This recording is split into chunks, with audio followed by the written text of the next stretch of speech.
On है। Hello दोस्तों, good evening आप सभी को।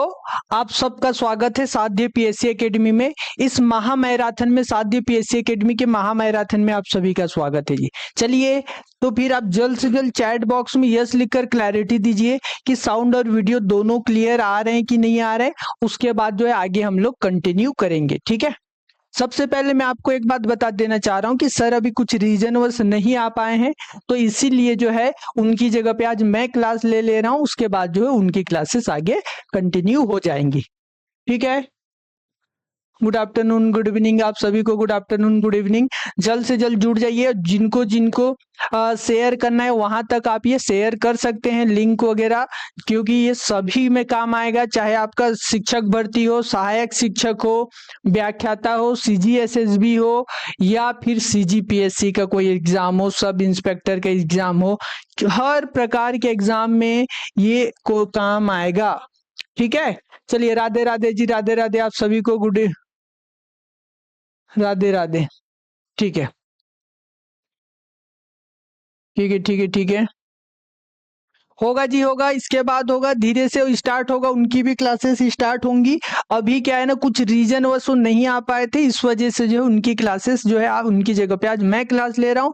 फिर मेरी जगह पे जो है रीजनिंग की क्लासेस, सॉरी नवीन सर की क्लासेस हो जाएंगी, ठीक है। घबराइएगा मत, आप सभी जो है बने रहिए। वन बाई वन हम लोग सारा क्वेश्चन डिस्कस करेंगे, ठीक है जी, कुछ नहीं छूटेगा। एक बार सभी के सभी जो लाइक शेयर सब्सक्राइब कर दीजिएगा, ठीक है। चलिए, कुछ तब तक हम लोग जो है ना, होगा होगा होगा, बिल्कुल होगा। हिंदी की क्लासेस भी होंगी, बस थोड़ी सी डिले है अभी, ठीक है। चलिए, एक आध क्वेश्चन हम लोग बनाते हैं, सबके सब देखते हैं। इसमें पहला क्वेश्चन जो है हमारे पास, वो है हमारे पास पहला क्वेश्चन। तो बहुत सारे हैं, पर कुछ क्वेश्चंस पहले मैं आप लोगों को करा देता हूं, फिर उसके बाद जो है लास्ट में और भी क्वेश्चंस करेंगे। बहुत सारा क्वेश्चन का कलेक्शन यहाँ पे करके लाया हूं मैं। यहाँ पे एक एक करके सारा क्वेश्चन जो हम लोग डिस्कस करेंगे वन बाय वन, ठीक है। कहाँ तक हो गया था हम लोगों का? ये वाला जो है हमने कल लास्ट में कैलकुलेशन देखा था, जिसमें अपोजिट पेयर के ऊपर जो है क्वेश्चंस बना हुआ था, ठीक है। बिल्कुल अपोजिट पेयर के ऊपर क्वेश्चंस बना था, इसको हमने डिस्कस किया लिया था। अब हम लोग आगे चलते हैं नेक्स्ट क्वेश्चन की ओर। नेक्स्ट क्वेश्चन है आप लोगों के पास ये भी हमने देख लिया था क्या?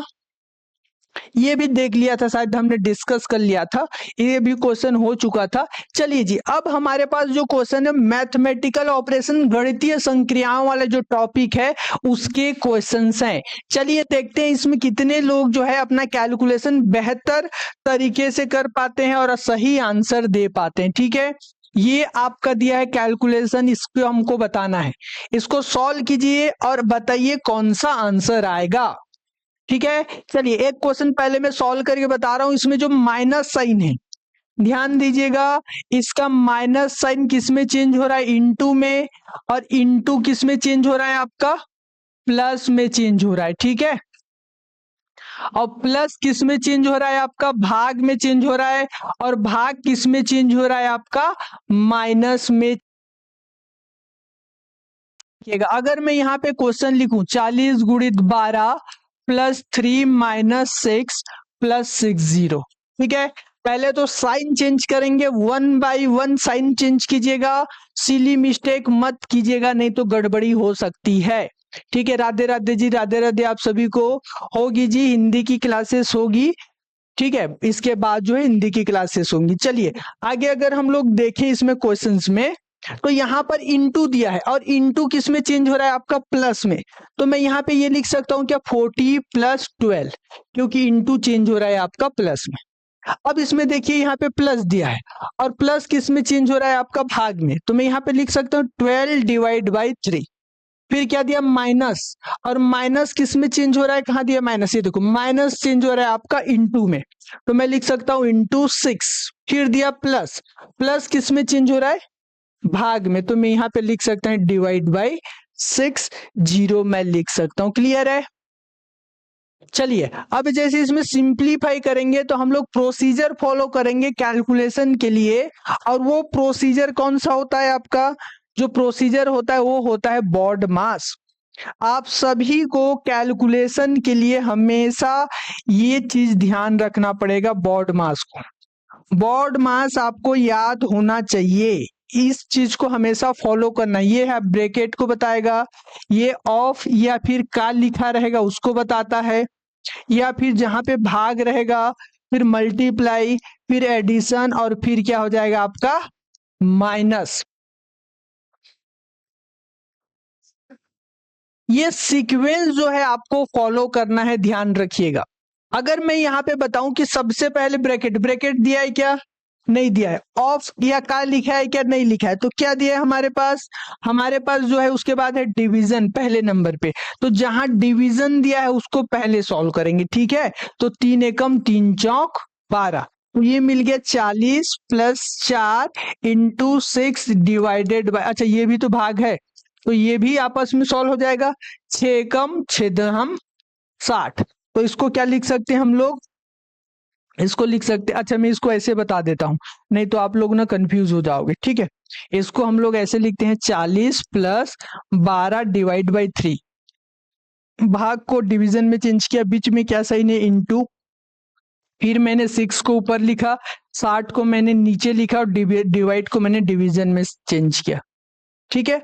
अब जब इसको सिंप्लीफाई करेंगे तब ये क्या हो जाएगा, अब ये कटेगा, 6 एकम 6 6 दहम 60, 3 एकम 3 चौक 12, तो ये मिल जाएगा अपने को 40 प्लस 4/10।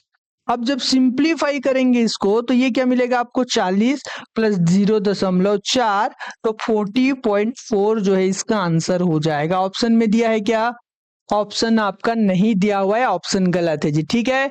40.4 जो है इसका राइट आंसर हो जाएगा जी, ये यहाँ पे ये छूट गया, 40.4 जो है इसका राइट आंसर हो जाएगा। ध्यान रखिएगा जब डिवीजन को हटाएंगे तो यहाँ पे डिवाइड का साइन लगाइएगा और नीचे करके लिखिएगा, अगर प्रॉपर कैंसल आउट हो जाता है तब तो ठीक है, वो सही सही आ जाता है, लेकिन अगर प्रॉपर कैंसल आउट नहीं होता उस केस में अगर आपने इस तरीके का डिवीजन नहीं रखा है तो वो दिक्कत हो जाता है, ठीक है। तो इस चीज को आप ध्यान दीजिएगा। चलिए आगे बढ़ते हैं हम लोग नेक्स्ट क्वेश्चन की ओर। नेक्स्ट क्वेश्चन है हम लोगों के पास ये, चलिए संख्या श्रृंखला है ये, इसमें क्या आंसर आएगा बताइए। टाइमर लगा दे रहा हूं मैं, आप लोगों के पास 1 मिनट का टाइम है, देखते हैं कितने लोग सॉल्व कर पाते हैं, ठीक है। बनाइए और बताइए क्या आंसर आएगा।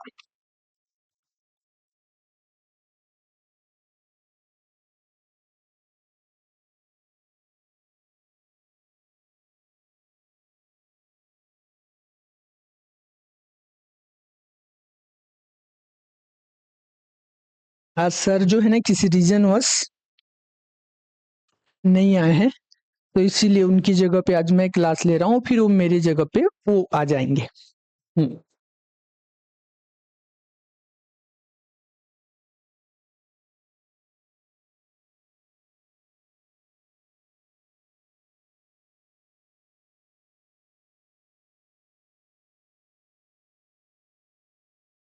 यहाँ सिर्फ एमसीक्यू क्लास होती है जी, जिसमें सभी टॉपिक के क्वेश्चन जो है मिक्स होते हैं, ठीक है। प्रैक्टिस के लिए है ये, आप लोगों की प्रैक्टिस के लिए है ये।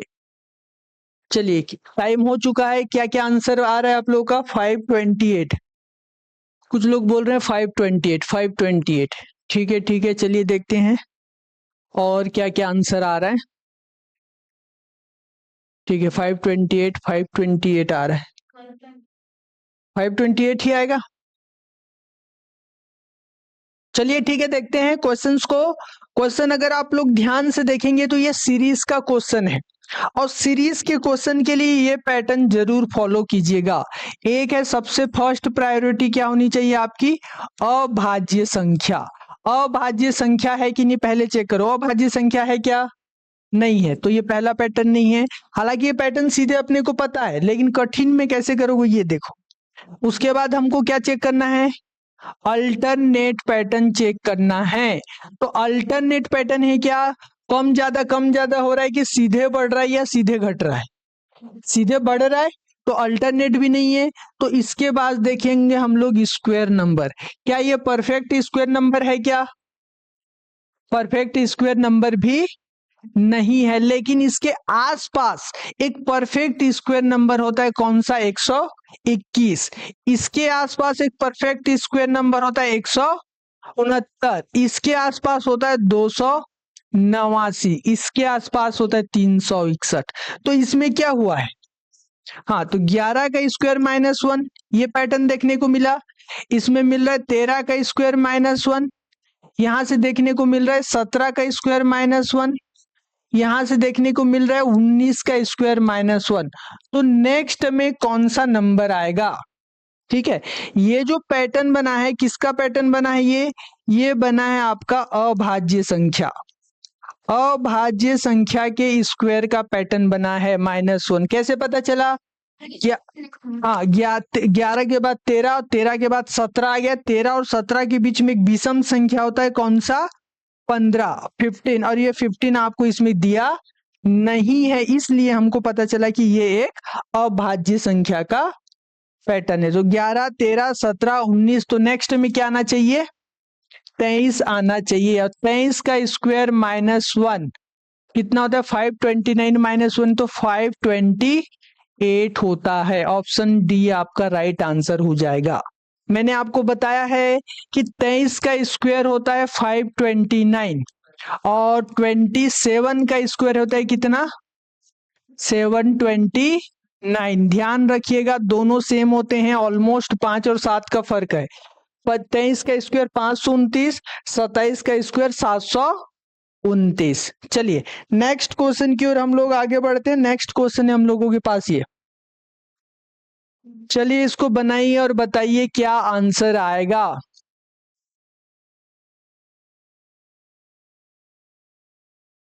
होगा जी, सीडीपी का भी तो एमसीक्यू होता तो है शायद, पता नहीं, उसको देखना पड़ेगा। होगा होगा, बाकी सब्जेक्ट जिनका जिनका नहीं है वो भी धीरे धीरे करके ऐड होंगे। ठीक है, ठीक है, देखते हैं क्या क्या आंसर आ रहा है सबका। देखिए, बनाइए और बताइए। उन संख्याओं को जोड़ना है जो केवल किस में आते हो? एक ही आकृति में स्थित है, उन संख्याओं को अपने को जोड़ना है। ध्यान रखिएगा, जो सिर्फ और सिर्फ एक ही आकृति में स्थित होते हैं उन्हीं संख्याओं को हमको जोड़ना है। ठीक है, देखिए केवल शब्द बोला है, तो इसमें केवल क्या आ रहा है आपका? किस में आ रहा है केवल? 8। केवल ये 8 हो गया, केवल ये 2 और इधर केवल, तो 6, 2, 8 और 8 16। तो यहाँ पर हमारे पास 2 + 6 + 8 कर देंगे तो आपको मिल जाएगा 16। ऑप्शन डी जो है आपका राइट आंसर हो जाएगा। क्लियर हुआ क्या सभी को? हाँ, क्या बोले? क्या नहीं समझ में? ये 6 तीनों में कहाँ रहा है सर? अलग अलग है ना। देखो, ये वर्ग वाला है, सिर्फ वर्ग में आपका ये 2 है, सिर्फ आयत में ये 8 है रेक्टेंगल में, और सिर्फ इस सर्कल में आपका ये 6 है। हाँ, केवल शब्द दिया है तो यहां से अपने को पहचानना है। ठीक है, चलिए नेक्स्ट क्वेश्चन है हम लोगों के पास ये। फिर से आपका सीरीज का क्वेश्चन आ गया है, इसको बनाइए और बताइए इसका आंसर क्या आएगा। चलिए कोशिश कीजिए, इसका आंसर बनाइए और बताइए क्या आएगा। पैटर्न फॉलो कीजिए, पहले चेक कीजिए कि अभाज्य संख्या है कि नहीं, अल्टरनेट सीरीज है कि नहीं, स्क्वायर नंबर है कि नहीं, क्यूब नंबर है कि नहीं, फिर डिफरेंस में जाइएगा।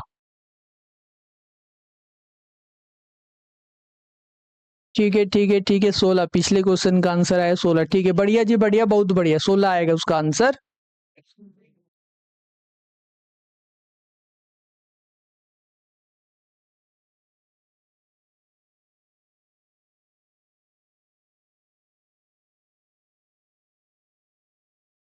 क्या आ रहा है आंसर? देखिए, बनाइए और बताइए।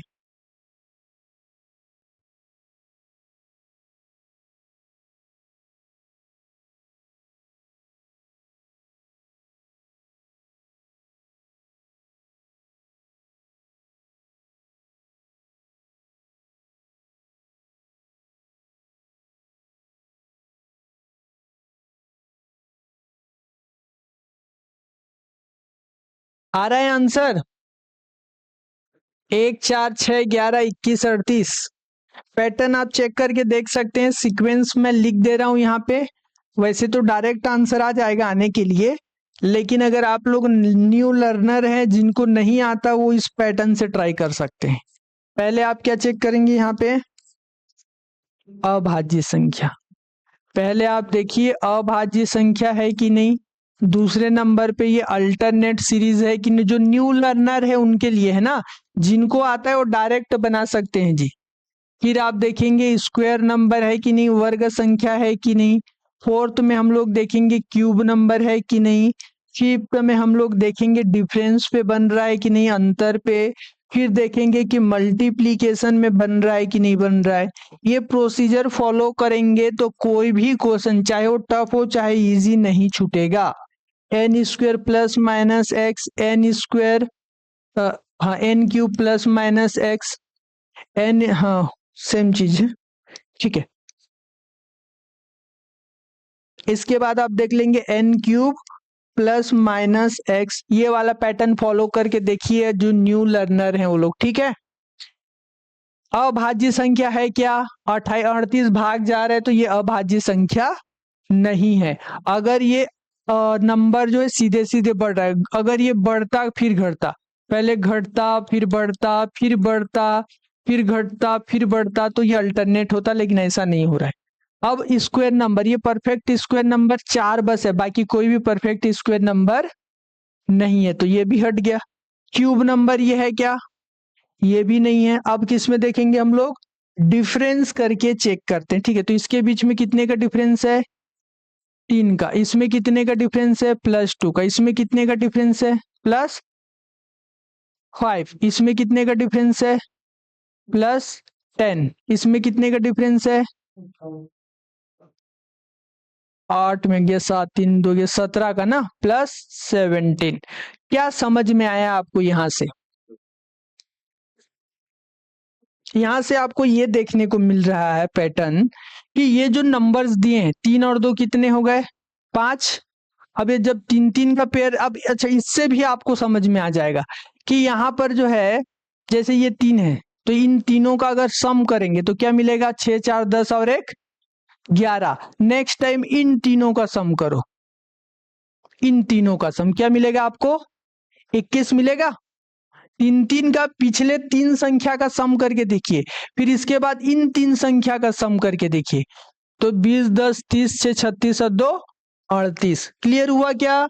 तो यहाँ पर जो पैटर्न हमको मिला है वो पैटर्न क्या है, वो है पिछले, ठीक है, पिछले 3 नंबर का एडिशन हुआ है, पिछले 3 नंबर का एडिशन हुआ है। जैसे यहाँ, हाँ यहाँ पे आपने देखा क्या 11, तो 11 से पहले 3 संख्या कौन है, 6 4 और 1, 6 4 10 और 1 11। अगर हम लोग 21 को देखते हैं तो 21 के पहले 3 संख्या कौन कौन सा है, यहाँ पे 11 है, 6 है और 4 है, तो 6 4 10 10 20 और 1 21। तो वैसे ही 38 को ये 3 संख्या, तो यहाँ पर अगर हमको कोई संख्या चाहिए तो उससे पहले 3 संख्या कौन सी होगी, 11 21 और 38। इसको सम करेंगे कितना मिलेगा, 3 2 5 और 1 6, 8 2 10। तो ये 70 जो है इसका आंसर हो जाएगा, ऑप्शन बी जो है इसका आंसर हो जाएगा। और डिफरेंस से देखेंगे तो 3 2 5, 5 3 8 2 10, 10 15 और 2 17,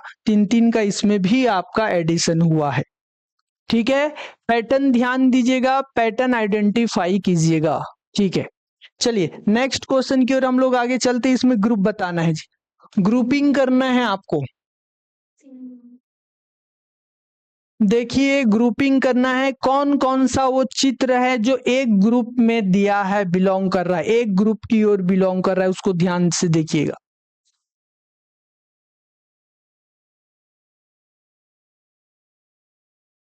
कितना आ रहा है,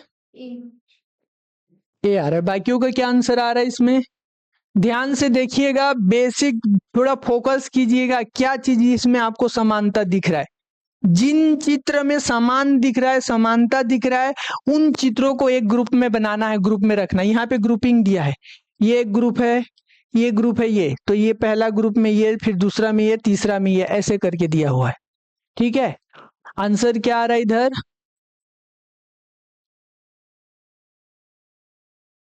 इधर आंसर आ रहा है आप लोगों का ए। ठीक है ठीक है ठीक है, देखते हैं बाकियों का क्या आंसर आएगा। तो ए। ठीक है जी, ठीक है। चलिए देखिए ध्यान से इसमें, अब आपको देखने को मिल रहा होगा कि ये जो त्रिभुज है कितने भुजाओं से मिलकर बना है? ये 3 भुजाओं से मिलकर बना है, 1 2 3। ये भी कितने भुजा से मिलकर बना है? ये भी। तो इसमें 3 6 और 9, ये तीनों एक ग्रुप में आ जाएंगे, 3 6 और 9। देखिए कि इसमें 3 6 9 एक ग्रुप में है, ए में है, तो यही आपका आंसर हो गया। आगे आपको देखने की जरूरत नहीं है, लेकिन फिर भी हम लोग एक बार चेक कर लेते हैं। अब इसमें देखिए ये कितने भुजाओं से मिलकर बना है? 4। ये भी 4 भुजाओं से मिलकर बना है, ये भी 4 भुजाओं से मिलकर बना है। तो 1 4 और 7 आपका एक ग्रुप में बिलोंग करेगा। अब 2 5 8 एक ग्रुप में, तो ऑप्शन जो है ए आपका राइट आंसर हो जाएगा। क्लियर हुआ क्या? चलिए नेक्स्ट क्वेश्चन की ओर हम लोग आगे बढ़ते हैं। नेक्स्ट क्वेश्चन है हम लोगों के पास ये, चलिए इसको बनाइए और बताइए क्या आंसर आएगा। ठीक है, सिलोजमा का क्वेश्चन है, बना के देखिए क्या आंसर आ रहा है तुझे।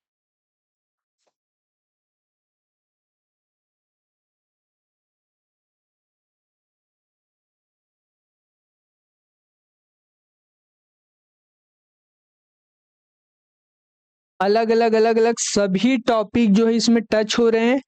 आप देखिएगा जिस टॉपिक को आपने नहीं पढ़ा है, अगर क्वेश्चन दिख रहा है तो फिर उस टॉपिक पे आप काम कीजिए, एक एक करके पढ़िए। समय बहुत कम है अपने पास, प्रैक्टिस बहुत ज्यादा इंपॉर्टेंट है अभी के केस में।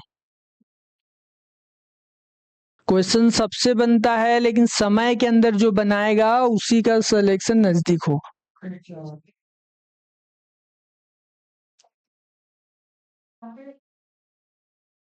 4 ऑप्शन है, 2 और 3 सही है, 1 और 4 सही है, केवल 4 सही है, केवल 1 सही है। अपना विवेक का इस्तेमाल कीजिए, क्वेश्चन बनाइए और क्या आंसर आ रहा है बताइए। कुछ लोग ए बोल रहे हैं, कुछ लोग बी बोल रहे हैं। बी आ रहा है, 1 और 4 सही है। ठीक है ठीक है ठीक है।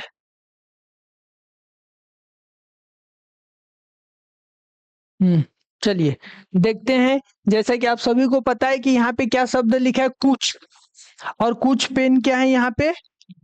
चाकू है। तो पेन से कहाँ जा रहे हैं हम लोग? चाकू के पास। ठीक है, तो पहले तो पेन का सर्कल आ जाएगा। तो ये जो पेन वाला सर्कल है ये आपका शेयर करेगा किसके साथ? चाकू के साथ। फिर क्या बोला है क्वेश्चन में? कुछ चाकू क्या है? घोड़े हैं। तो चाकू के साथ किसका सर्कल आएगा आपका? घोड़े का सर्कल आएगा, ध्यान रखिएगा। ठीक है, अब आते हैं निष्कर्ष में। अब ध्यान दीजिएगा, यहाँ पे आपको अपना मत नहीं रखना है। जो डायग्राम बना है आपका क्वेश्चन के अकॉर्डिंग और जो कथन दिया है उसी के हिसाब से अपने को आंसर देना है, तभी वो सही रहता है। ठीक है, कुछ शब्द दिया है यहाँ पे। कुछ चाकू क्या है? पेन है। तो चाकू और पेन को ढूंढिए, कहाँ दिया है? चाकू और पेन को, चाकू से पेन की तरफ जाना है। तो कुछ चाकू पेन है, ये पहला निष्कर्ष। चाकू और पेन का थोड़ा थोड़ा सर्कल शेयर हो रहा है, तो पहला वाला निष्कर्ष क्या हो जाएगा आपका? सही हो जाएगा। तो पहला किस में दिया? इन चारों में से। हाँ, तो ये कैंसिल होगा यहाँ से, ये कैंसिल होगा आपका यहाँ से, 2 कैंसिल हो गया, क्या बचा? बी और डी। तो हमको अब किसको चेक करना है? सीधा चौथा को चेक करना है समय बचाने के लिए। हालांकि देखेंगे पूरा, लेकिन ऑप्शन के अकॉर्डिंग कैसे एलिमिनेट करोगे मैं ये बता रहा हूँ। ये दोनों तो कट चुके हैं, हमारे पास 2 ऑप्शन है जिसमें केवल 1 सही है और 1 और 4 सही है। तो हमको पता चल चुका है कि 1 सही हो चुका है। तो अगर ये 4 हमारा सही नहीं होता है तो ऑटोमेटिक केवल 1 हो जाएगा, और 4 सही होता है तो बी आंसर हो जाएगा। पूरा चेक करने की जरूरत ही नहीं, तो सीधे 4 को देखते हैं। कुछ शब्द दिया, कुछ घोड़े क्या है? और घोड़े और चाकू कहाँ है? ये है। ठीक है, सेकंड फोर्थ निष्कर्ष है। तो घोड़े और चाकू का थोड़ा थोड़ा सर्कल शेयर है, तो कुछ घोड़े चाकू हैं। तो ये भी कथन क्या है आपका? तो ऑप्शन बी जो है आपका क्या हो जाएगा? राइट आंसर हो जाएगा, according to option elimination method से। ठीक है, पर हम लोग यहाँ पढ़ रहे हैं तो ये 2 और 3 को भी हम लोग चेक कर लेंगे, ठीक है। फिर क्या शब्द बोला है, कुछ। पेन क्या है, घोड़े। पेन से घोड़े के पास जाना है, पेन ये है, घोड़े ये है, तो पेन से हम लोग जा रहे हैं घोड़े के पास। सेकंड निष्कर्ष है, तो ये पेन का सर्कल, ये घोड़े का सर्कल है, दोनों आपस में शेयरिंग में है क्या, दोनों अलग अलग हैं, उनका दोनों का सर्कल आपस में बिल्कुल टच में नहीं है, दोनों एक दूसरे को बिल्कुल नहीं जानते हैं, तो इसीलिए 2 क्या हो जाएगा आपका, गलत हो जाएगा। अब आते हैं फिर से, कुछ घोड़े क्या है, पेन है। अब घोड़े से किधर जा रहे हैं हम लोग, पेन की ओर जा रहे हैं, मतलब तो वही है, दोनों का सर्कल अलग अलग है, दोनों का सर्कल शेयर ही नहीं हो रहा है, दोनों एक दूसरे को जान ही नहीं रहे, तो फिर किस बेसिस पे हम इसको सही कर दें, ये भी क्या हो जाएगा आपका, गलत हो जाएगा। तो 1 और 4 सही है। एग्जाम में ऑप्शन के अकॉर्डिंग आपको आंसर देना है, ध्यान रखिएगा। एलिमिनेशन मेथड अप्लाई कीजिएगा, समय बचाना है, जल्द से जल्द सॉल्व करना है। एक ऑप्शन उसको ढूंढना है जिसमें आप 110% सही बोल सकते हो कि ये आंसर 100% सही, फिर उसको ऑप्शन में ढूंढो, उससे आपका क्वेश्चन भी जल्दी बनेगा। चलिए इसको बनाइए और बताइए इसका आंसर क्या आएगा जी। चलिए फटाफट बनाइए और बताइए इसका आंसर क्या आएगा। 1 मिनट का मैं टाइमर इसमें ऑन कर दे रहा हूं।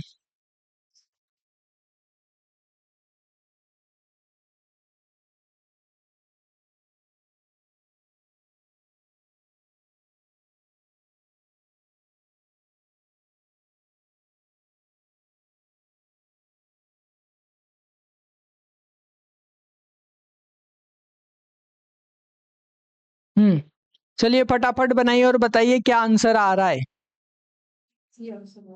सी आ रहा है, देखिए चलो फटाफट देखते हैं क्वेश्चंस को।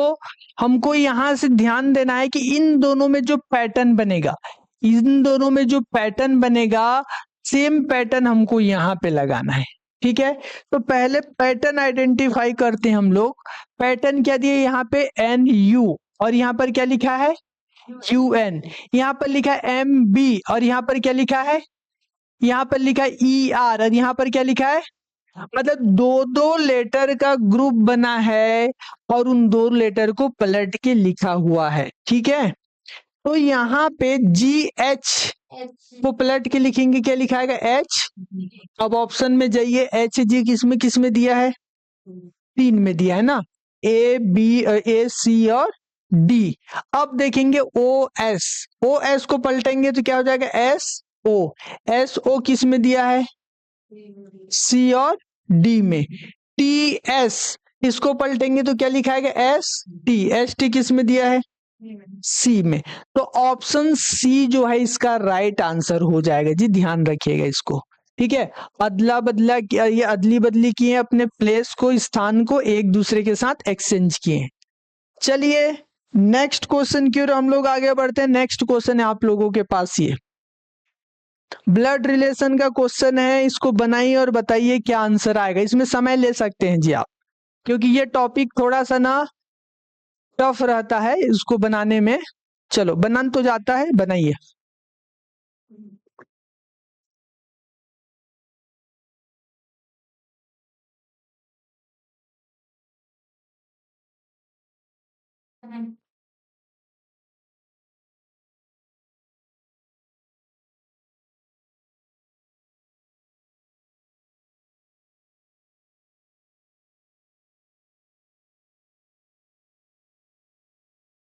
क्या आ रहा है आंसर, बहन आ रहा है, इतना जल्दी बता दे, ठीक है चलिए बढ़िया है, प्रिपरेशन मतलब। चलो देखिए यहाँ पे क्या बोल रहा है कि एक फोटोग्राफ की ओर इशारा करते हुए कौन कह रहा है, यहाँ पे सुरेश कर रहा है। ध्यान रखिएगा कहने वाला कौन है, सुरेश। तो सबसे पहले सुरेश को हम लोग रखेंगे सेंटर पे।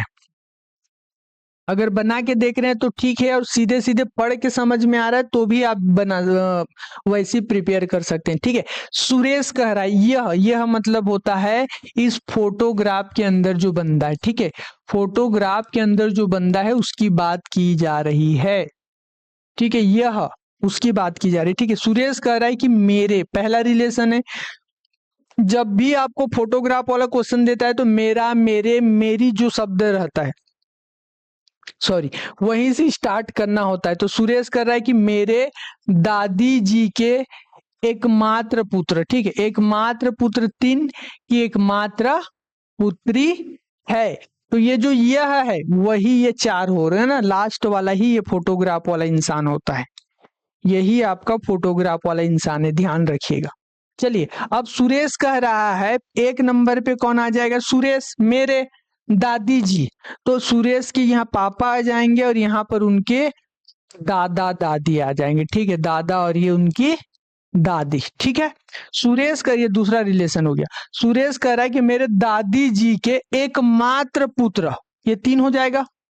एकमात्र पुत्र इसके पिता हो जाएंगे, एकमात्र पुत्र की एकमात्र, लेकिन सुरेश तो लड़का है तो इसकी एक बहन हो जाएगी, वो एकमात्र क्या हो जाएगी? पुत्री हो जाएगी। और ये कौन है? वो फोटोग्राफ के अंदर जो है, जो पर्सन है फोटोग्राफ के अंदर वही है, ठीक है। यह बोल रहा है, मतलब ये फोटोग्राफ वाले की बात हो रही है, ठीक है।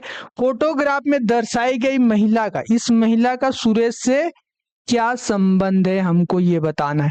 तो ये महिला सुरेश की क्या है? बहन है। क्लियर हुआ क्या? ठीक है। चलिए, जिनका जिनका आंसर बहन आया है सबके सब सही है। नेक्स्ट क्वेश्चन की ओर अब हम लोग आगे बढ़ते हैं। चलिए, मिरर इमेज बताइए। इसमें दर्पण प्रतिबिंब बनाना है जी, ध्यान रखिएगा। इसमें दर्पण प्रतिबिंब क्या आएगा ये आपको बताना है।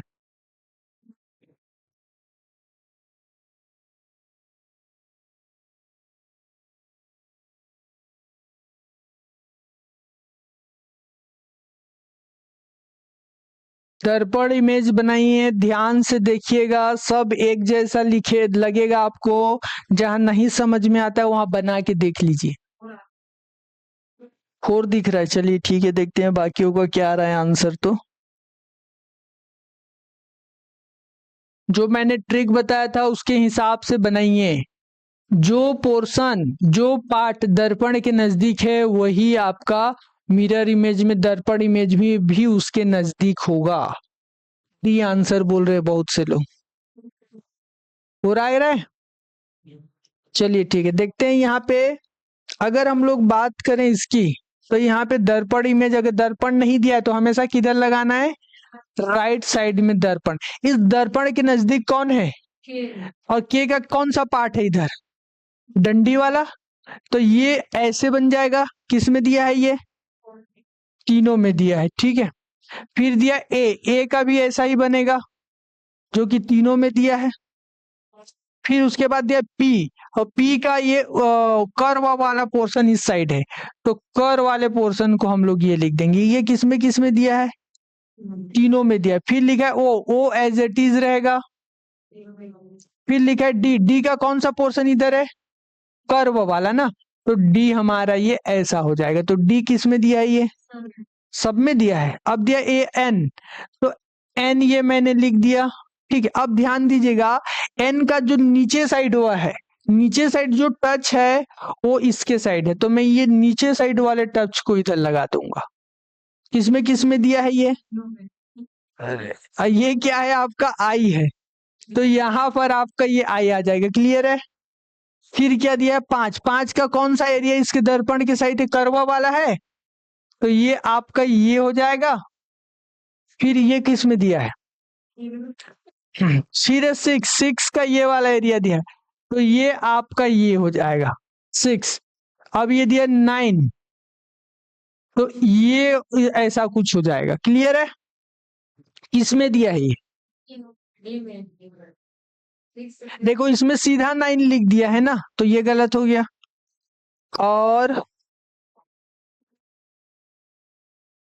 और किस में दिया हुआ है? 9 को गलत दिया है ना, ये वाला। हाँ, ये वाला गलत दिया है, ठीक है।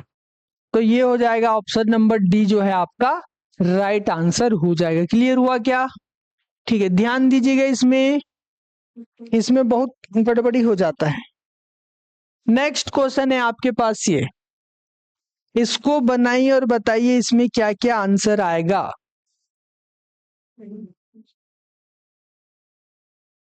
है बहुत ही सिंपल क्वेश्चन, पर अगर पढ़े होगे तभी सिंपल होगा ये। 1 जनवरी 2006 को रविवार था, तो 1 जनवरी 2007 को कौन सा दिन था, आपको ये बताना है। कैलेंडर का क्वेश्चन है ये।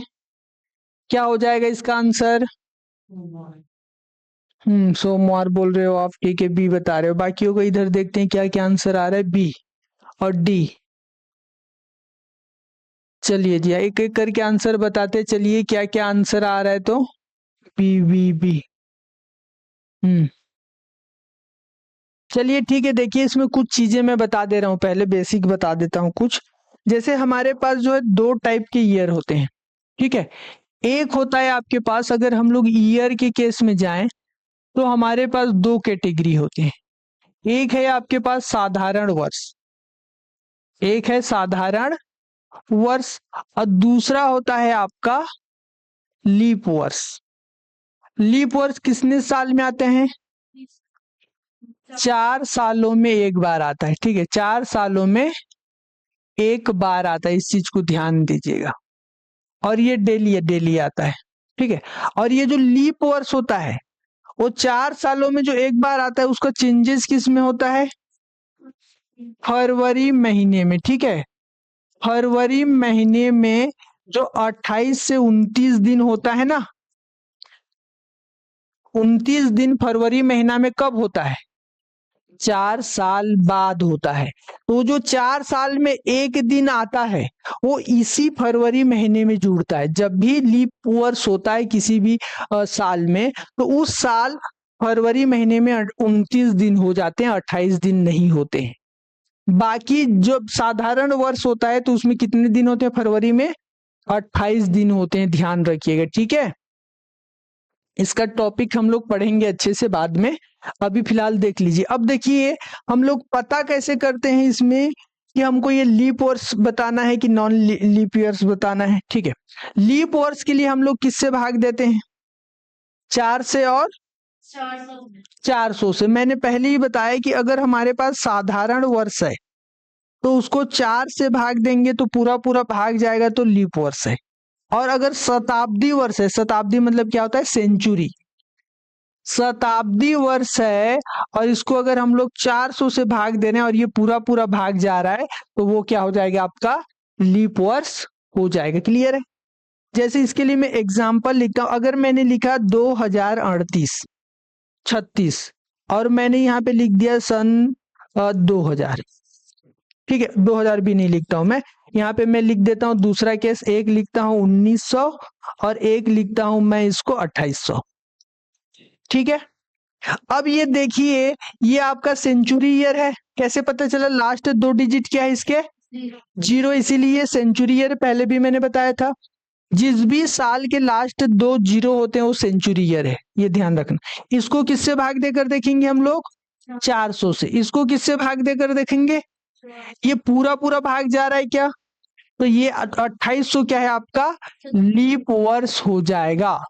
अब ये 1900 400 से पूरा पूरा भाग नहीं जाएगा, ये पूरा पूरा भाग नहीं जाएगा, तो 1900 आपका लीप वर्ष नहीं है। अब ये 2036 लास्ट 2 संख्या 0 नहीं है, तो ये साधारण वर्ष है। तो इसको किससे भाग देकर देखेंगे? 4 से। तो ये 4 से ये दोनों संख्या पूरा पूरा भाग जा रहा है क्या? 4 36। तो ये 2036 भी क्या है? आपका लीप वर्ष है। क्लियर हुआ क्या यहां तक? अगर साधारण वर्ष है तो उसको 4 से भाग देकर देखना है। अगर सेंचुरी वर्ष है, शताब्दी वर्ष है, तो उसको 400 से भाग देकर देखना है। क्लियर हुआ?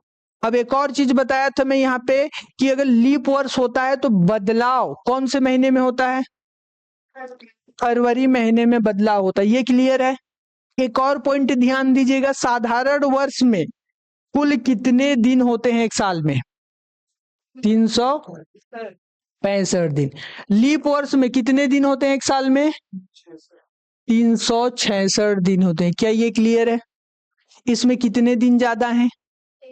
इसमें 65। तो इसको क्या लिख सकते हैं? 65 को 52 सप्ताह, 52 सप्ताह और एक दिन, ऐसा लिखते हैं हम लोग। इसको हम लोग क्या लिख सकते हैं? हाँ, 52 सप्ताह और 2 दिन लिखते हैं। क्या ये सभी को क्लियर है? ये 52 सप्ताह एक दिन, ये 52 सप्ताह और 2 दिन, ठीक है। तो ये जो एक दिन आता है इसी को हम लोग बोलते हैं विषम दिन। इसको क्या बोलते हैं? विषम दिन। और ये 2 दिन जो एक्स्ट्रा बचा है इसी को क्या बोलते हैं हम लोग? विषम दिन बोलते हैं। बस इतना ही देखना है आज के डेट में, ठीक है। विषम दिन का मतलब होता है, इसका जो परिभाषा है वो ये होता है कि जो दिन सप्ताह कंप्लीट नहीं करते हैं, सप्ताह कंप्लीट नहीं करते हैं, ध्यान रखिएगा, नहीं कंप्लीट नहीं करते हैं, उन्हीं को हम लोग विषम दिन बोलते हैं, ठीक है। जो सप्ताह कंप्लीट नहीं करते उनको हम लोग विषम दिन बोलते हैं। एक बार फिर रिवाइज करते हैं एक बार, उसके बाद में नेक्स्ट क्वेश्चन को, मतलब इसके क्वेश्चन को बताऊंगा। लीप ईयर 2 प्रकार के होते हैं, एक लीप वर्ष, दूसरा साधारण वर्ष। लीप वर्ष में 366 दिन होते हैं, साधारण वर्ष में 365 दिन होते हैं। ब्रेक करें तो 52 सप्ताह 2 दिन होता है, ये 52 सप्ताह 1 दिन होता है। देखो 52 सप्ताह 1 दिन एक्स्ट्रा है, अगर ये सप्ताह में कन्वर्ट होता तो ये सप्ताह में आ जाता, लेकिन एक दिन बचा हुआ है तो ये जो बचे हुए दिन है उसको विषम दिन बोलते हैं। और जो दिन सप्ताह कंप्लीट नहीं करता, तो एक दिन विषम होता है साधारण वर्ष में, 2 दिन विषम होता है आपका लीप वर्ष में। लीप वर्ष आपका 4 सालों में एक बार आता है। तो बदलाव कौन से महीने में होता है? ये फरवरी महीने में होता है। अब आते हैं इसमें 28 से 29 हो जाता है। साधारण वर्ष है तो 4 से भाग कर देखेंगे, पूरा पूरा भाग जाएगा तो लीप वर्ष है। अगर वो शताब्दी वर्ष है, सेंचुरी ईयर है, तो 400 से भाग कर देखेंगे, पूरा पूरा भाग जाता है तो फिर वो लीप वर्ष है। और पूरा भाग नहीं जाता है तो लीप वर्ष नहीं है। क्लियर हुआ यहां तक? अब आते हैं हम लोग क्वेश्चन की ओर। क्वेश्चन जो बोल रहे हैं हम लोग का क्वेश्चन क्या था? क्वेश्चन बोल रहा है कि 1 जनवरी, ध्यान रखिएगा, 1 जनवरी 2006 को कौन सा दिन है आपका? रविवार। तो मैं यहां पे लिख देता हूं रविवार। क्लियर है? जनवरी के बाद क्या आएगा आपका? फरवरी। समझाने के लिए बता रहा हूं, फिर शॉर्टकट भी बता दूंगा। फरवरी, मार्च, अप्रैल, मई, जून, जुलाई, अगस्त, सितंबर, अक्टूबर, नवंबर, और ये क्या हो जाएगा आपका? दिसंबर। और यहां से फिर से आपका क्या स्टार्ट होगा? आपका 1 जनवरी 2007, ये आ जाएगा। क्लियर है यहां तक? तो अभी थोड़ी देर पहले मैंने बताया आपको कि ये लीप वर्ष कौन से महीने में बदलाव लाता है? फरवरी महीने में बदलाव लाता है, ध्यान रखिएगा, ठीक है। तो यहां पर ये 2006 लिखा है, 2006 आपका साधारण वर्ष है, तो इसको किससे भाग देकर देखेंगे? 4 से। तो 2006 4 से पूरा पूरा भाग जाएगा क्या? नहीं जा रहे, मतलब ये आपका लीप वर्ष नहीं है, लीप वर्ष नहीं है, ध्यान रखिएगा। 2006 आपका लीप वर्ष नहीं है। और जब लीप वर्ष नहीं है तो फरवरी महीने में, इस फरवरी महीने में बदलाव देखने को नहीं मिलेगा। क्लियर हुआ ये सभी को? क्लियर हुआ? ठीक है। तो हम लोग अब इसमें फिर चलते हैं। अगर साधारण वर्ष है तो कितना दिन विषम होता है? 1 दिन विषम होता है। तो हम लोग यहां से जो है फरवरी का बदलाव नहीं हो रहा है तो सीधे सीधे जाएंगे तो ये रविवार है, तो ये भी आपका रविवार हो जाएगा, आखिरी दिन। और ये आपका यहां से यहां जब जम करोगे तो 1 दिन इसमें जो है प्लस हो जाएगा। क्लियर हुआ? कितना दिन प्लस होगा? 1 दिन। अगर ये रविवार है तो ये कौन सा दिन होगा आपका? सोमवार होगा। क्यों हुआ समझ में आया? क्योंकि इसमें कितने विषम दिन होते हैं? 1 विषम दिन, ध्यान रखिएगा ये। अगर वो लीप वर्ष होता फरवरी महीने वाला तो हम लोग कितने दिन आगे जाते? उसमें 2 दिन आगे जाते। इस चीज को आप ध्यान रखिएगा, ठीक है, गड़बड़ी नहीं करना है। तो 1 जनवरी 2006 को आपका रविवार है, तो 1 जनवरी 2007 को कौन सा दिन हो जाएगा? सोमवार हो जाएगा। क्लियर हुआ क्या ये सभी को? यहां तक क्लियर हुआ? ठीक है, चलिए अब इसी में मैं एक और क्वेश्चन बता दे रहा हूं आप लोगों को। जैसे देखिए, अगर मैं बोलता हूं कि 1 जनवरी 2004 को आपका कौन सा दिन है? मंगलवार है। ठीक है, 1 जनवरी 2004 को मंगलवार है, तो 1 जनवरी 2005 को जो है आपका कौन सा दिन है ये बताना है। ठीक है, तो अब ध्यान से देखिएगा, सबसे पहले मैं लिखूंगा फरवरी। फरवरी हो गया, समझाने के लिए बता रहा हूं। फरवरी, मार्च, अप्रैल, मई, जून, जुलाई, अगस्त, सितंबर, अक्टूबर, नवंबर और ये दिसंबर। अब पहले तो चेक कीजिए कि ये लीप वर्ष है कि नहीं। किससे भाग देकर देखेंगे? 4 से। पूरा पूरा भाग जा रहा है क्या? तो ये जो ईयर है आपका क्या है? ये लीप वर्ष है। और लीप वर्ष है तो बदलाव कौन से महीने में आएगा? फरवरी महीने में बदलाव देखने को मिलेगा। 28 दिन जो होते थे वो कितने हो जाएंगे इसमें? 29। तो जब ये लीप वर्ष है तो यहां से यहां जाएंगे तो कितना दिन आगे बढ़ेंगे हम लोग? 2 दिन, क्योंकि लीप वर्ष में 2 विषम दिन होते हैं। तो अगर ये मंगलवार है तो 2 दिन आगे बढ़ाओ, मंगल के बाद बुध और गुरु। तो 1 जनवरी 2005 को कौन सा दिन आएगा आपका? गुरुवार होगा। क्या ये आप सभी को क्लियर है? क्लियर हुआ कि नहीं? अगर हम लोग फरवरी महीने किसका है ये चेक करना है, उसके हिसाब से बदलाव लाना है। वीक मतलब ये ईयर्स में दिया है और वो अलग क्वेश्चन होता है, उसमें आपको सीधे 7 से भाग देना रहता है, क्योंकि उसमें दिन सिर्फ दिए हैं ना, इसमें ईयर दिए हैं। वीक में क्या होता है? 7 दिन, तो दिन ही दो, तो दिन को सीधे 7 से भाग दो। जो पूरा पूरा भाग नहीं जाता है, जो बच जाता है, वो आपके विषम दिन होते हैं। ठीक है, जैसे मैंने लिख दिया 11, 11 को किससे भाग दूंगा? 7 से। 7 एकम 7, कितना बच गया? 4। तो ये जो 4 बचा है यही आपका विषम दिन होता है। सोमवार से काउंट करना, सोम, मंगल, बुध, गुरु। तो 4 क्या हो जाएगा आपका? गुरुवार। वो अलग केस है, उसको इसमें मिक्स नहीं करते हैं। जब मैं पढ़ाऊंगा तो मैं बता दूंगा उसमें, नहीं तो कंफ्यूजन होगा। चलिए नेक्स्ट क्वेश्चन की ओर हम लोग आगे बढ़ते हैं। नेक्स्ट क्वेश्चन है हम लोगों के पास ये, इसको बनाइए और बताइए क्या आंसर आएगा।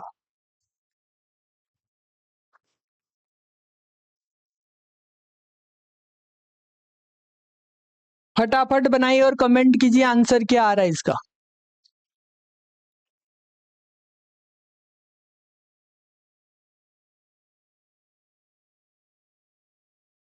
बी आ रहा है? बाकियों का देखते हैं क्या आ रहा है।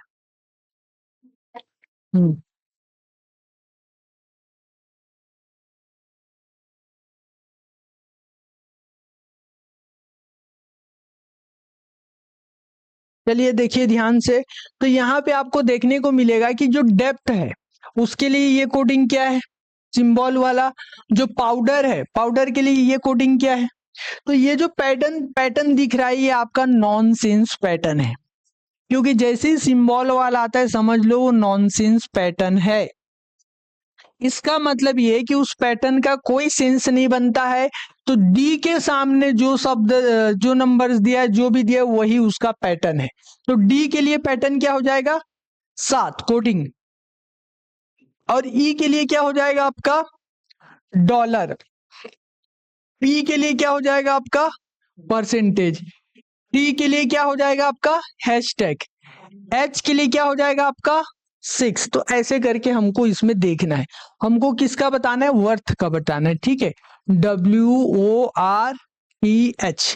W ढूंढिए, W कहाँ दिया? ये दिया है तीसरे नंबर पे, और इधर से तीसरे नंबर पे कौन बैठा है? 8। तो W के लिए क्या हो जाएगा आपका? 8। 8 से कौन कौन स्टार्ट हुआ है? P और T। उसके बाद अब देखिए O का क्या दिया हुआ है? सेकंड नंबर पे 4 दिया है, तो क्या हो जाएगा इसका? 4। तो 8 के बाद 4 कहाँ दिया है? बी। तो ऑप्शन बी जो है आपका राइट आंसर हो जाएगा।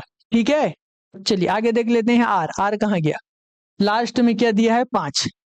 तो ये हो जाएगा 5। पी का क्या है? हैशटैग है। ठीक है, और एच का कितना दिया है? 6। तो ये हो जाएगा 8 4 5 हैशटैग 6 आपका आंसर हो जाएगा। क्लियर हुआ क्या सभी को? ठीक है, चलिए नेक्स्ट क्वेश्चन है आप लोगों के पास ये, इसको बनाइए, थोड़ा समय ले लीजिए आराम से। मैं टाइमर लगा देता हूं 2 मिनट का।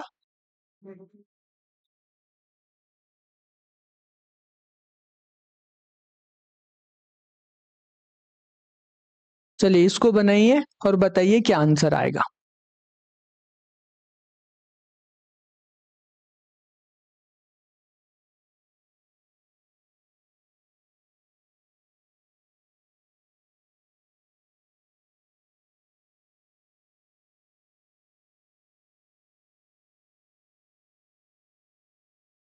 दक्षिण आ रहा है।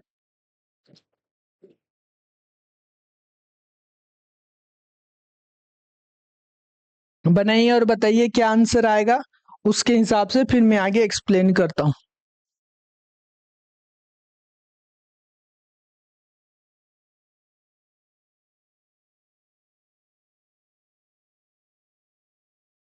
समय ले लीजिए, बनाइए क्या आंसर आ रहा है देखिए।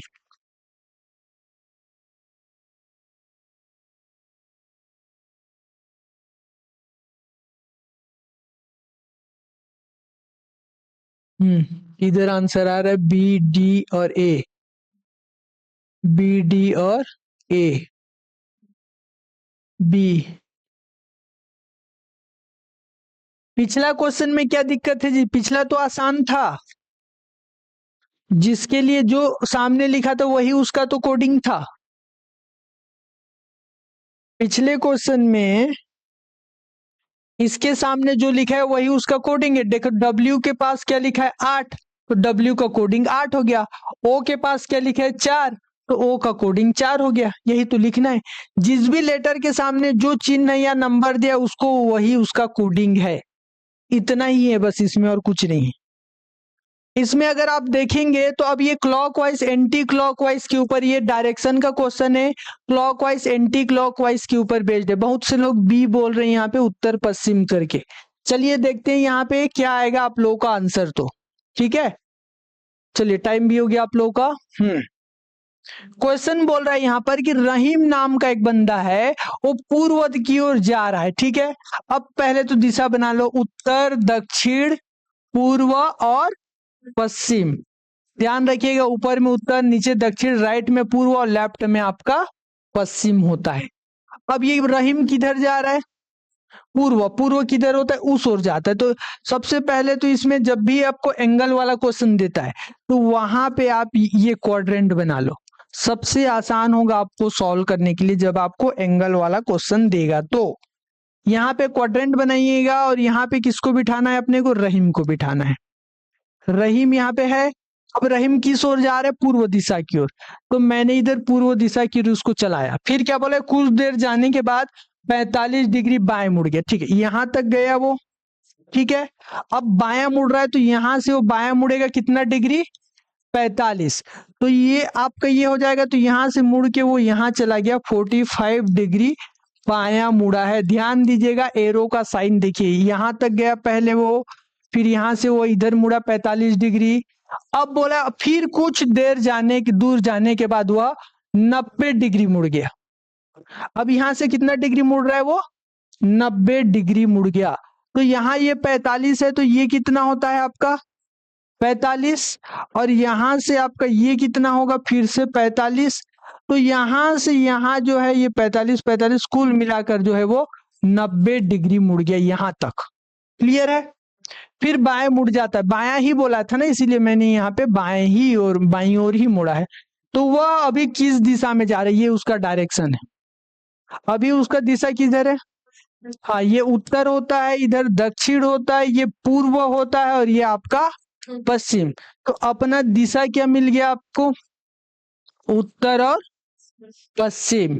तो उत्तर पश्चिम जो है आपका राइट आंसर हो जाएगा। क्लियर हुआ क्या।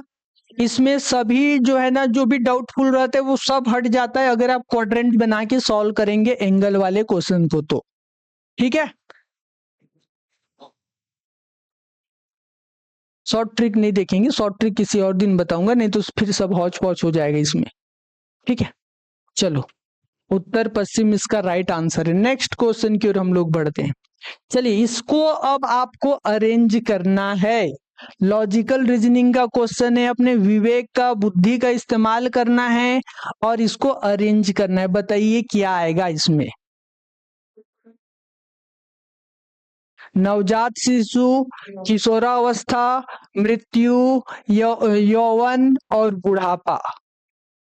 सीडीपी में आप पढ़े होंगे किशोरावस्था किस एज को बोलते हैं? बताओ, किस एज को किशोरावस्था बोलते हैं जी? 12 से 18 या फिर 13 से 18, मतलब जो अलग अलग राइटर के हिसाब से अलग अलग कंसीडर करते हैं वो लोग, पर जनरली मान के चलिए कि 12 से 18 का जो एज होता है उसको हम लोग किशोरावस्था बोलते हैं। ठीक है, अब यौवन किसको बोलते हैं? जो एडल्ट होते हैं, बोलते हैं ना वो एडल्ट है करके, मतलब जिनका 18 साल या 21 साल हो गया रहता है उनको क्या बोलते हैं हम लोग? एडल्ट बोलते हैं। 18 प्लस बोल सकते हैं, इसको क्या बोलते हैं हम लोग? 18 प्लस, जिनका 18 साल प्लस हो जाता है वो एडल्ट की कैटेगरी में आ जाता है। क्लियर है? अब आता है बुढ़ापा, तो सबसे लास्ट नवजात शिशु स्टार्टिंग। ठीक है, तो सबसे पहले आएगा आपका एक नवजात शिशु। ठीक है, एक हो जाएगा आपका नवजात शिशु, फिर आ जाएगा आपका दूसरे नंबर पे क्या आ जाएगा जी?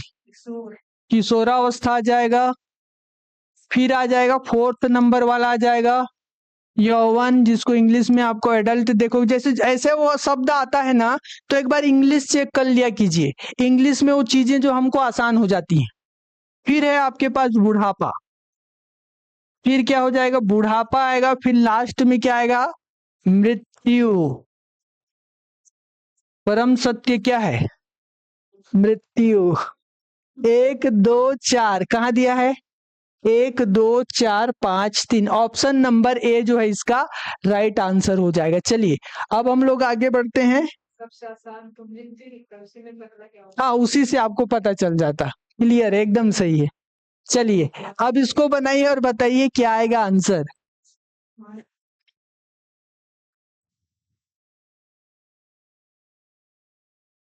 इसको फटाफट बनाइए और बताइए आंसर क्या आएगा।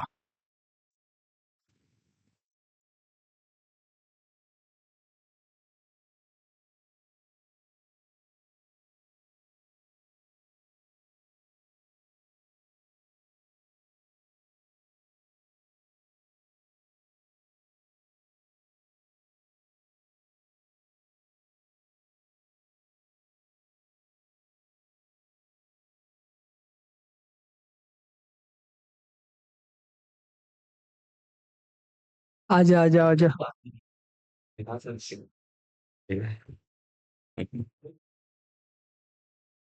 चलिए नमस्कार सभी को, सभी का स्वागत है भैया हमारे साथ पीएससी एकेडमी में। और इसके बाद मेरी क्लास होने वाली है। ठीक है, तो जितने भी शक्तिमान जुड़े होंगे, जो शक्तिमान तो हैं लेकिन अगर कोई गंगाधर भी है जो कि शक्तिमान बनना चाहता है तो उसको क्लास अटेंड करना पड़ेगा। तो जीएस की क्लास होगी इसके बाद, और उसके बाद फिर नवीन सर की 2 घंटे की क्लास होगी मेरे बाद। ठीक है, 6 से 8 उनका टाइमिंग रहेगा। तो अभी हम लोग जीएस पढ़ेंगे जिसमें दर्रे वाला टॉपिक हम लोग देखेंगे। इंपॉर्टेंट टॉपिक है दर्रा, वहां से सवाल आते हैं। ठीक है, ज्योग्राफी में 3-4 टॉपिक बहुत इंपॉर्टेंट है, एक मिट्टी, एक दर्रा, एक पर्वत और एक नदी। तो दर्रा वाला आज खत्म कर लेंगे हम लोग। ठीक है, चलिए तो कुछ देर में आने वाला हूँ। ओके, ध्यान रखेंगे सभी अपना। चलिए, कोई छोड़ने के लिए नहीं राजी है आपको। चलिए 2 क्वेश्चन बस बचे हैं, 2 क्वेश्चन मैं करा देता हूँ फिर सर जी आ जाएंगे। ठीक है, अब वो हिंदी पढ़ाएंगे कि क्या पढ़ाएंगे ये मुझे नहीं पता। नहीं नहीं, अभी तो जीएस है, वो हिंदी वाला फिर टल गया है। तो अभी मेरे क्लास के बाद फिर अभी जीएस होगा, जियोग्राफी होगा, उसके बाद नवीन सर 2 घंटे की क्लास लेंगे। अब उसमें वो क्या हिंदी कंप्यूटर जो है उन, हाँ रहता है रहने के लिए, हाँ पर क्या है ना कि वो जो है ना आज नहीं आए हैं, कुछ रीजन वश डिले हो रहा है उनको, इस वजह से जो है क्लासेस हम लोग जो है ले रहे हैं। ठीक है, चलिए इसमें देखिएगा ध्यान से, यहाँ पे क्या बोला है? 5 डिब्बे। कितने डिब्बे हैं अपने पास? 5 डिब्बे हैं, 1 2 3 4 5। अब बताना है कि वे अलग अलग वजन के हैं। क्लियर है? तो डिब्बा नंबर 1 डिब्बा नंबर 5 से भारी है। 1 किससे भारी है? 5 से। तो मैं यहाँ पे भारी से हल्का की ओर लेकर जाऊंगा। ठीक है, ऊपर में भारी रखूंगा, नीचे में हल्का। तो डिब्बा नंबर 1 डिब्बा नंबर 5 से भारी है, तो 1 ऊपर जाएगा, 5 नीचे आएगा।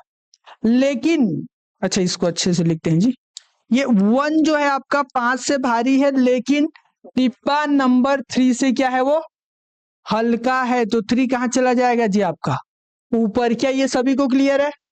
डिब्बा नंबर 1 डिब्बा नंबर 5 से भारी है तो ऊपर में रख दिए, लेकिन डिब्बा 3 से हल्का है तो 3 के नीचे आ जाएगा। अब लिखा डिब्बा नंबर 4 डिब्बा नंबर 3 से भारी है, तो 3 से भारी कौन है? 4 है, लेकिन डिब्बा 2 से हल्का है तो 2 यहां ऊपर में आ जाएगा। तो सबसे भारी तथा सबसे हल्का डिब्बा कौन सा है? हाँ, सबसे भारी 2 और सबसे हल्का 5, तो 2 और 5 जो है आपका आंसर हो जाएगा। क्लियर है क्या? चलिए ठीक है, एक और क्वेश्चन कर लेते हैं, फिर आप लोगों का ये कंप्लीट हो जाएगा। इसको आइडेंटिफाई करना है, बताना है। फिगर कंप्लीशन के लिए नॉन वर्बल रीजनिंग का पार्ट है ये। इसको बनाइए और बताइए कि यहां पर क्या आएगा। किसी एक ही पार्ट को कंसंट्रेट करके चारों में देखिए। अगर पूरा एक साथ देखने जाएंगे तो हौच पौच हो जाता है, मिस्टेक बहुत होते हैं। किसी एक चीज को फिक्स कीजिए। क्या आ रहा है? सी आ रहा है। चलिए देखते हैं बाकियों का क्या आ रहा है। सी, ठीक है।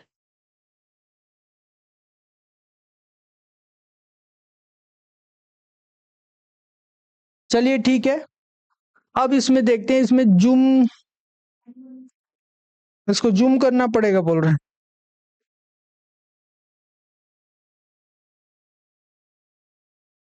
अब ठीक है,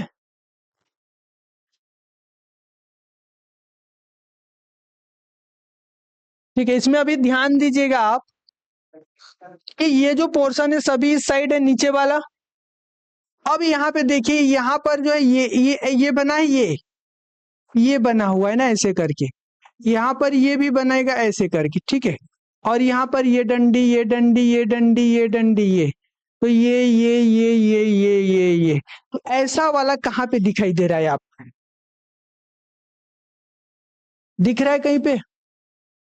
ये दिख रहा है और ये भी दिख रहा है, ये दोनों दिख रहे हैं। जिसमें ये छोटा छोटा दिया हुआ है आधा आधा, इसमें भी ये दिख रहा है ये आधा आधा दिया हुआ, लेकिन इसमें ज्यादा दिया है तो ये गलत, ज्यादा दिया है तो ये गलत। और एक और चीज ध्यान दीजिएगा यहाँ पे कि ये वाला पोर्शन जो है, ये जो बचा हुआ है उसका पोर्शन, ये आधा स्पेस है, और यहाँ पर ये पूरा गया है तो ये गलत हो जाएगा। और यहाँ पर ये आधा स्पेस है, इसलिए ये क्या हो जाएगा आपका सही। तो ये वाला जो चित्र है वो यहाँ पे एकदम फिट बैठेगा। ऑप्शन सी जो है आपका राइट आंसर हो जाएगा। क्लियर है क्या सभी को? चलिए ठीक है जी, फिर आज के लिए इतना ही है। बाकी फिर हम लोग नेक्स्ट क्लास में पढ़ेंगे। अभी परीक्षित सर आएंगे और आगे की क्लासेस जो है वो कंटिन्यू करेंगे। आप कहीं मत जाइएगा, वो आ रहे हैं, ठीक है। चलिए फिर बहुत बहुत धन्यवाद यहाँ तक बने रहने के लिए आप सभी का।